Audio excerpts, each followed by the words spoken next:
Hello, જાગૃત આવાજમાં તમારું સ્વાગત છે. મારું નામ છે ચિંતન અખાણી. આપણે diploma two degree common entrance ટેસ્ટની પ્રિપેરેશન કરી રહ્યા છીએ. ઓકે, તો એમાં આપણે જે કહેવાય ને લોઝ ઓફ મોશન જે છે એ આપણે પતાવી દીધું છે. યસ, પછી motion on a straight line એટલે કે સુરેખ પથ પર ગતિ, એનું પણ આપણે બધા જે ચેપ્ટર્સમાં જે લેક્ચર્સ છે આપણે કમ્પ્લીટ કર્યા છે. અને આગળ 2 ચેપ્ટર કમ્પ્લીટ કર્યા છે. એનું પ્લેલિસ્ટ લિંક હું નીચે અવેલેબલ મૂકી દઉં છું. તમારે જોવો તો તમે જોઈ શકો છો. મેથ્સ અને ઇંગ્લિશનું પણ પ્લેલિસ્ટ છે એ પણ હું નીચે મૂકી દઉં છું. અને તમારે મારા વોટ્સએપ ગ્રુપમાં જોડાવવું હોય તો વોટ્સએપ ગ્રુપની લિંક પણ નીચે અવેલેબલ છે, એમાં તમે જોડાઈ શકો છો. ઓકે, તો યસ, આજે આપણે કયું સ્ટાર્ટ કરીશું?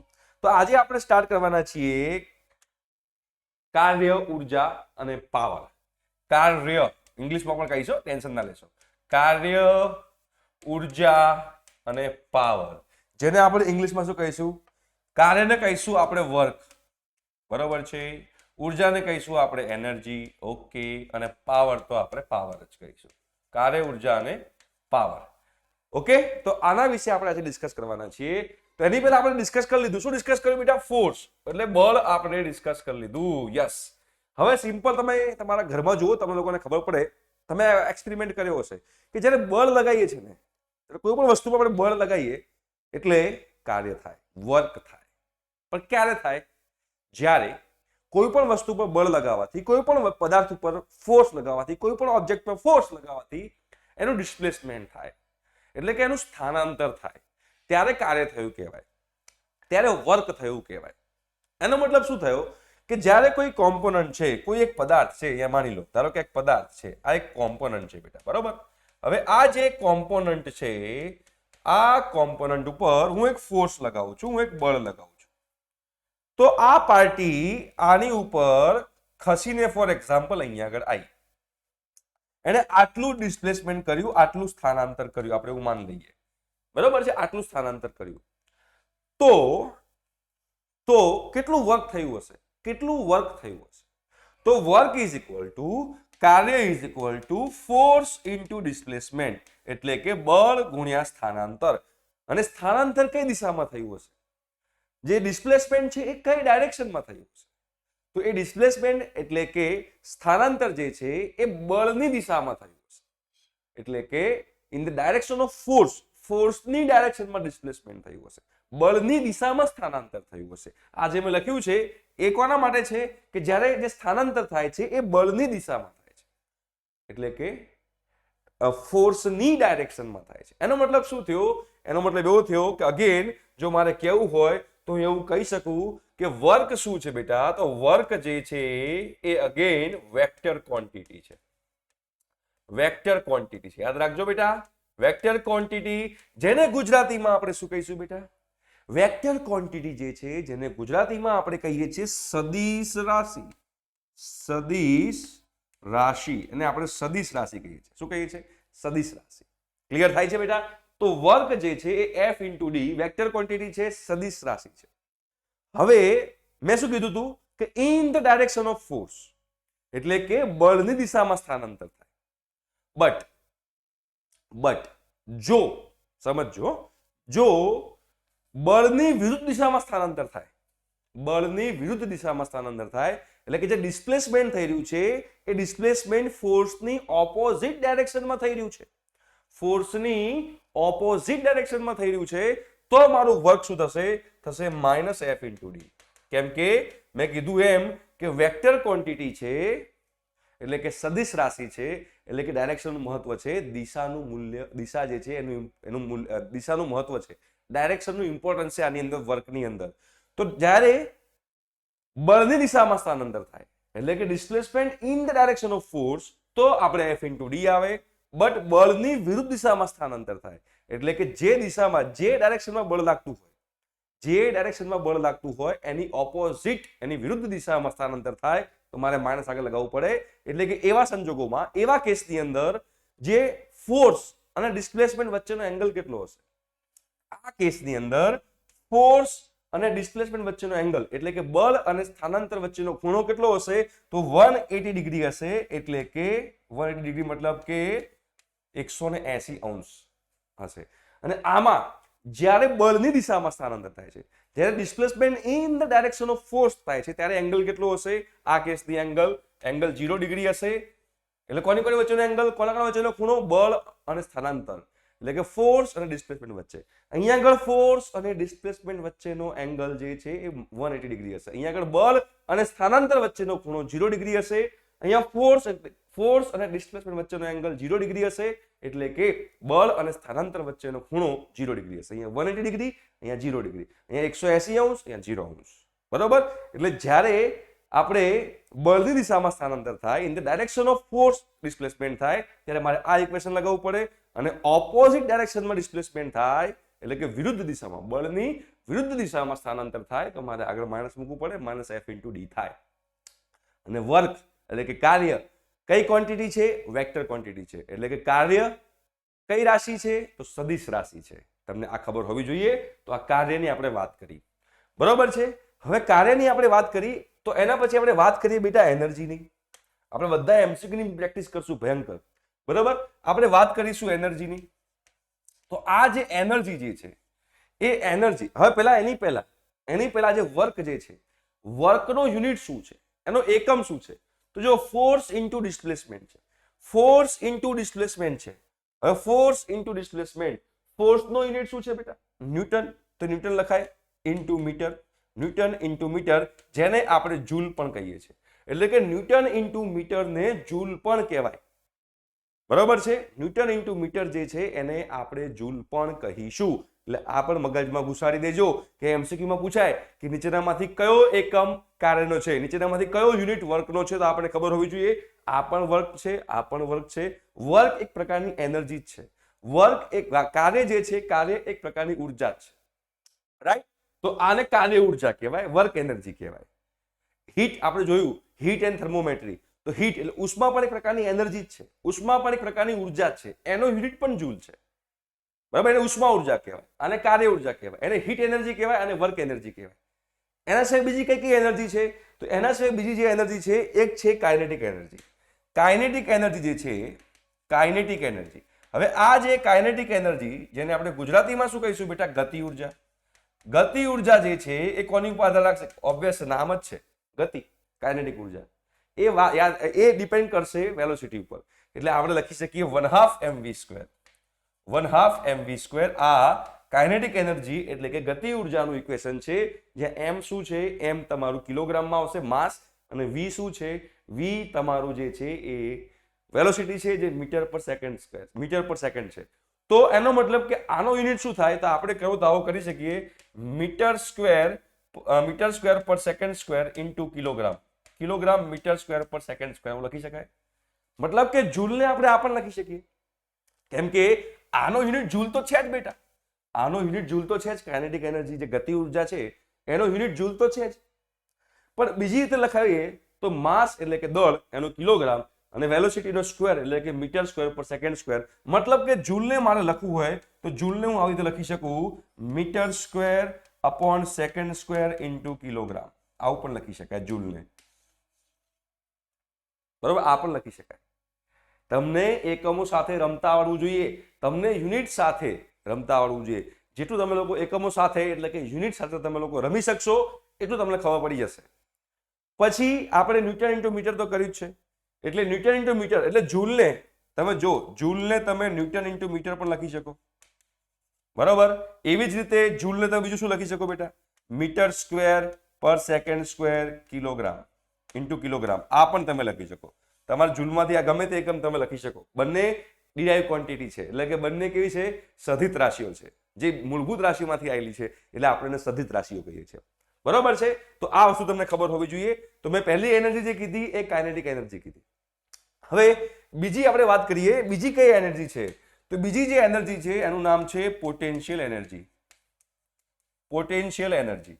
હવે આ જે પોટેન્શિયલ એનર્જી છે એને આપણે ગુજરાતીમાં શું કહીશું? સ્થિતિ ઉર્જા, બરોબર છે? કોની ઉપર આધાર રાખશે? બોલો, કોઈને ખ્યાલ છે? આ બેટા સ્થિતિ ઉર્જા જે છે એ ઊંચાઈ ઉપર આધાર રાખશે. ઊંચાઈ એટલે કે હાઈટ. ઊંચાઈ એટલે કે હાઈટ, એટલે કે જે પોટેન્શિયલ એનર્જી જે છે એ હાઈટ ઉપર ડિપેન્ડ કરે છે. સ્થિતિ ઉર્જા જે છે એ ઊંચાઈ ઉપર આધાર રાખે છે. તો સ્થિતિ ઉર્જાનું ઇક્વેશન શું છે? તો છે mgh. સ્થિતિ ઉર્જા U બરાબર લખાય mgh. mg શું છે? mg પદાર્થનું વજન છે. પદાર્થના વજનના કારણે જે એમાં ઉર્જાનો સંગ્રહ થાય, એટલે કોઈ પણ પદાર્થ હોય, કોઈ પણ કોમ્પોનન્ટ હોય, એને મારે નીચેથી ઉપર લઈ જવું હોય તો એના માટે મારે કાર્ય કરવું પડે, એના માટે મારે વર્ક કરવું પડે, અને વર્ક કરીએ એટલે એ સ્થિતિ ઉર્જાના સ્વરૂપમાં અંદર સ્ટોર થાય. તમને સમજાઈશ? પણ આ જે છે એ તમારું mgh. અગેન આ સ્થિતિ ઉર્જા છે, તો સ્થિતિ ઉર્જા હોય તો આ ઉર્જા જ છે, તો ઉર્જાનો યુનિટ શું હોય? એનર્જીનો યુનિટ શું હોય? એનર્જીનો યુનિટ જૂલ હોય. બરોબર? જૂલ. તો આનો યુનિટ પણ જૂલ છે. કોઈ પણ ઉર્જા હોય, કોઈ પણ એનર્જી હોય, એનો યુનિટ હંમેશા જૂલ જ હોય. વર્ક એનર્જી એટલે કે કાર્ય ઉર્જા હોય, ઉષ્મા ઉર્જા હોય એટલે કે હીટ એનર્જી, વર્ક પછી મેં કીધું સ્થિતિ ઉર્જા એટલે કે પોટેન્શિયલ એનર્જી, તો એનો બી યુનિટ જૂલ આવશે. કાઇનેટિક એનર્જી ગતિ ઉર્જા, એનો યુનિટ બી જૂલ આવશે. કોઈ પણ ઉર્જા હોય, ઉર્જાનો યુનિટ હંમેશા જૂલ હોય. બીજો પણ એક યુનિટ આવે છે જેને આપણે કિલોગ્રામ પર કિલોવોટ અવર કહીએ છીએ, પણ અત્યારે આપણે એમાં નહીં, તમે ડિગ્રીમાં જશો ત્યારે તમને વધારે એમાં ડિટેલમાં જવાનું થશે. અત્યારે આપણે 1 કિલોગ્રામ પર કિલોવોટ અવરમાં અત્યારે પડવાની જરૂર નથી, પણ એ પણ એક ઉર્જા એટલે કે એનર્જીનો યુનિટ છે, પણ એમાં આપણે અત્યારે જવાની જરૂર છે નહીં. ક્લિયર છે બેટા? તો આ થઈ ગઈ તમારી સ્થિતિ ઉર્જા, જે હંમેશા હાઇટ ઉપર ડિપેન્ડ કરે. હંમેશા હાઇટ ઉપર ડિપેન્ડ કરે એટલે કે ઊંચાઈ ઉપર આધાર રાખે. હવે આ સ્થિતિ ઉર્જા અને ગતિ ઉર્જા એટલે કે પોટેન્શિયલ એનર્જી અને કાઇનેટિક એનર્જી કેવી ક્વોન્ટિટી છે? પોટેન્શિયલ એનર્જી અને કાઇનેટિક એનર્જી એ સ્કેલર ક્વોન્ટિટી છે. એટલે કે સ્થિતિ ઉર્જા અને ગતિ ઉર્જા જે છે અદિશ ભૌતિક રાશિ છે. એ પણ લખી નાખજો અહીંયા આગળ કે સ્થિતિ ઉર્જા જે છે, સ્થિતિ ઉર્જા, ભાઈ સ્પેલિંગ ખોટો પડ્યો છે, ગુજરાતીમાં તો તકલીફ પડશે આપણને લખવામાં, પણ વાંધો નહીં, થઈ જશે.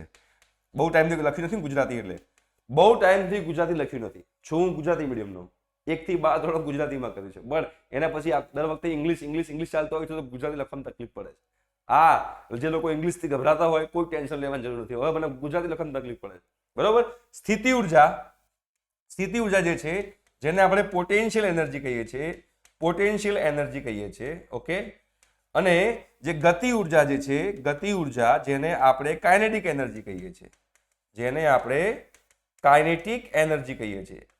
આ બંને કેવી ભૌતિક રાશિ છે? તો આ બંને અદિશ ભૌતિક રાશિ છે. અદિશ એટલે કે સ્કેલર ક્વોન્ટિટી.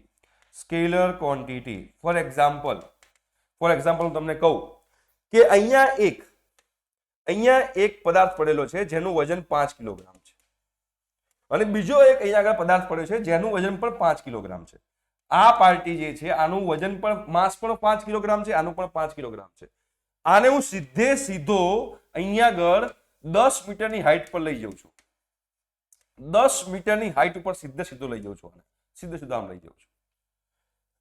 આને હું પહેલા આમ લઈ જાઉં છું, પછી આમ લઈ જાઉં છું, પછી આમ કરતા 10 મીટરની હાઈટ પર લઈ જાઉં છું. બરાબર? જે 5 કિલોગ્રામ આ કોમ્પોનન્ટ છે, પદાર્થ છે, એ આમ કરતા હું એને 10 મીટરની હાઈટ પર લઈ જાઉં છું. તો બંને હવે 10 મીટરની હાઈટ પર છે. આ સીધું ગયું, આ ડાયરેક્શન બદલતા ગયું, પણ છેલ્લે ગયું તો 10 મીટરની હાઈટ ઉપર જ. તો આ બંનેમાં સ્થિતિ ઉર્જા કેવી હશે? આ બંનેમાં પોટેન્શિયલ એનર્જી કેવી હશે? તો બંનેમાં પોટેન્શિયલ એનર્જી સરખી હશે, સેમ હશે. બંનેમાં સ્થિતિ ઉર્જા સરખી હશે. તો જો ડાયરેક્શન કોઈ મેટર નથી કરતી. ગમે તે ડાયરેક્શનમાં જાઓ, પણ જે એક જગ્યાએ પહોંચી ગયા, અહીંયા પર જગ્યાએ પહોંચી ગયા એટલે તમારી વાત પતી ગઈ. એટલે તમારે પોટેન્શિયલ એનર્જી આ કહેવાશે, સ્થિતિ ઉર્જા બેની સેમ જ હશે. કેટલી હશે? તો mgh જેટલી હશે. mgh જેટલી. કેટલી બેટા? mgh જેટલી. એમાં g શું છે બેટા? g એ ગુરુત્વ પ્રવેગ છે. ગ્રેવિટેશનલ ફોર્સ આપણે ઇંગ્લિશમાં કહીએ, અને આપણે આમાં કહીએ ગુરુત્વ પ્રવેગ, જેનું મૂલ્ય ફિક્સ છે બેટા. પ્રવેગ છે, એક્સિલરેશન છે 9.81 મીટર પર સેકન્ડ સ્ક્વેર. પણ જનરલી ઈઝી થવા માટે ક્યારેક બધા લોકો 10 વેલ્યુ પણ લઈ લેતા હોય છે, 10 મીટર પર સેકન્ડ સ્ક્વેર. આ પણ લઈ લેતા હોય છે. પણ જો એક્ઝામમાં કીધું હોય કે g ની વેલ્યુ 10 લો તો જ લેવાની, બાકી g ની વેલ્યુ 10 નહીં લેવાની. યાદ રાખવાની આ વસ્તુ. ઓકે? ક્લિયર થાય છે? સમજી ગયા મારા પહેલા વિદ્યાર્થી ભાઈ બહેનો? તો આ હતું તમારી સ્થિતિ ઉર્જા, ગતિ ઉર્જા એટલે કે પોટેન્શિયલ એનર્જી અને કાઇનેટિક એનર્જી. એના સિવાય આપણે વાત કરીએ ઉર્જા સંરક્ષણનો નિયમ, એટલે કે કન્ઝર્વેશન લો ઓફ એનર્જી. બરોબર? ઉર્જા સંરક્ષણનો નિયમ શું કહેવા માંગે છે? ગુજરાતીમાં પણ કહીશ અને હું ઇંગ્લિશમાં પણ કહીશ. ધ્યાનથી સમજજો. ઉર્જાનું સર્જન કે વિનાશ શક્ય નથી. ઉર્જાનું સર્જન ના થાય, ઉર્જાનો વિનાશ ના થાય. ઉર્જાનું એક સ્વરૂપમાંથી બીજા સ્વરૂપમાં રૂપાંતર થાય છે. આપણે આને કહેવાય ઉર્જા સંરક્ષણનો નિયમ. ઇંગ્લિશમાં કહીએ તો શું કહેવાય? Energy can not be created energy can not be destroyed. Energy can be converted from one form to another form. For example, અહીંયા આગળ એક ગાડી છે, બરાબર છે, અહીંયા એક ગાડી છે, અહીંયા હું ગાડી મૂકું છું, ગાડી ચલાવું છું, આ અહીંયા આગળ 50 મીટર પર સેકન્ડની સ્પીડથી આ ગાડી ચાલી રહી છે. તો આની પાસે કઈ ઉર્જા હશે? આની પાસે કઈ એનર્જી હશે? તો આની પાસે કાઇનેટિક એનર્જી હશે. તો આની પાસે કાઇનેટિક એનર્જી કેટલી હશે? તો દાખલા તરીકે આપણે માની લઈએ કે આનું વજન જે છે એ 10 કિલોગ્રામ છે આ ગાડી, એવું માની લઈએ. તો 1/2 mv² કરીએ તો 1/2 m તમારું 10 લઈ લો, v² તમારું થાય 2500, તો 2 પંચા 10, 25 પચા 125 અને 2 મીંડા, તો આટલી જૂલ કાઇનેટિક એનર્જી આની અંદર હશે. આટલા જૂલ જે ગતિ ઉર્જા જે છે એ આની અંદર હશે. હવે અહીંયા આગળ એક ભાઈ ઉભેલા છે, હવે અહીંયા આગળ ભાઈ ઉભેલા છે. અહીંયા જે ડ્રાઈવર બેઠેલો છે એ ડ્રાઈવરને દેખાઈ ગયું કે અહીંયા આ ભાઈ ઉભેલા છે, મારે અચાનક બ્રેક મારવી પડશે, અને કરીને બ્રેક મારી અને અહીંયા આગળ લાઈન ઊભી કરી દીધી. તો અહીંયા આગળ એની કાઇનેટિક ઉર્જા કેટલી હતી? આટલી હતી. તો આ જગ્યાએ એની કાઇનેટિક ઉર્જા કેટલી હશે? આ જગ્યાએ એની કાઇનેટિક એનર્જી 0 હશે, ગતિ ઉર્જા 0 હશે, કેમ કે બ્રેક મારીને ગાડી ઊભી રાખી દીધી. તો શું કાઇનેટિક એનર્જી ડિસ્ટ્રોય થઈ ગઈ? શું ગતિ ઉર્જા વિનાશ પામી? ના. આ છે ઉર્જા સંરક્ષણનો નિયમ. એક સ્વરૂપમાંથી બીજા સ્વરૂપમાં રૂપાંતર થાય. એનર્જી વન ફોર્મમાંથી બીજા ફોર્મમાં કન્વર્ટ થાય. તો સાહેબ કયા ફોર્મમાં કન્વર્ટ થઈ? ક્યાં ગઈ એનર્જી? ગાયબ થઈ ગઈ? ના બેટા, ગાયબ નથી થઈ. તમે જેવું આમ બ્રેક મારીને ગાડી ઊભી રાખશો, તમારા ટાયર ઘસાશે, તમારા ટાયર ગરમ થશે. Yes or no? ચેક કરજો ક્યારેક તમારા ટાયર બહુ જ ગરમ થઈ ગયા છે, તમે અચાનક બ્રેક મારીને ગાડી ઊભી રાખો તો મતલબ કે એ કાઇનેટિક એનર્જી જે છે એ કાઇનેટિક એનર્જીનું હીટ એનર્જીમાં કન્વર્ટ થઈ ગઈ. એટલે કે ગતિ ઉર્જા જે છે એ ઉષ્મા ઉર્જામાં રૂપાંતર પામી, કેમ કે તમારા ટાયર ગરમ થઈ ગયા. એ કઈ ગાયબ નથી થઈ, ઉષ્મા ઉર્જામાં કન્વર્ટ થયું. એટલે આ વસ્તુ યાદ રાખજો, એનર્જી કોઈ દિવસ ક્રિએટ ના થાય, એનર્જી કોઈ દિવસ ડિસ્ટ્રોય ના થાય. એનર્જી એક ફોર્મમાંથી બીજા ફોર્મમાં જાય, કન્વર્ટ થાય. ઉર્જાનું કોઈ દિવસ સર્જન ના થાય, ઉર્જાનું કોઈ દિવસ વિનાશ ના થાય. ઉર્જાનું એક સ્વરૂપમાંથી બીજા સ્વરૂપમાં ખાલી રૂપાંતર જ થાય. બરોબર? એટલે એવું કહે કે ભાઈ અહીંથી 50 જૂલ ઉર્જા ઉદ્ભવી, કોઈ દિવસ ઉદ્ભવે નહીં. કોઈ જગ્યાએથી 50 જૂલ ઉર્જા આવી છે તો બીજી કોઈ જગ્યાથી 50 જૂલ ઉર્જા ઓછી થઈ હશે, એ એમાંથી આમ કન્વર્ટ થઈ હશે, રૂપાંતર પામ્યું હશે. એમનેમ કોઈ દિવસ ઉર્જા ઉદ્ભવે નહીં. જો એમનેમ ઉર્જા ઉદ્ભવે, એમનેમ એનર્જી પ્રોડ્યુસ થાય ને, તો દુનિયા આપણી ક્યાં જતી રહે, કોઈ જગ્યાએ પહોંચી જાય જે આપણે વિચારી ના શકીએ. અને જે ઇમ્પોસિબલ છે, જે શક્ય જ નથી કે ઉર્જા એમને ઉદ્ભવે, એક બીજામાંથી રૂપાંતર થયા કરે, એટલે કે આમથી એમ કન્વર્ટ થયા કરે. તો ધીસ ઇઝ કે law of conservation of energy. Energy conserve થાય છે એટલે ઉર્જાનું સંરક્ષણ થાય છે.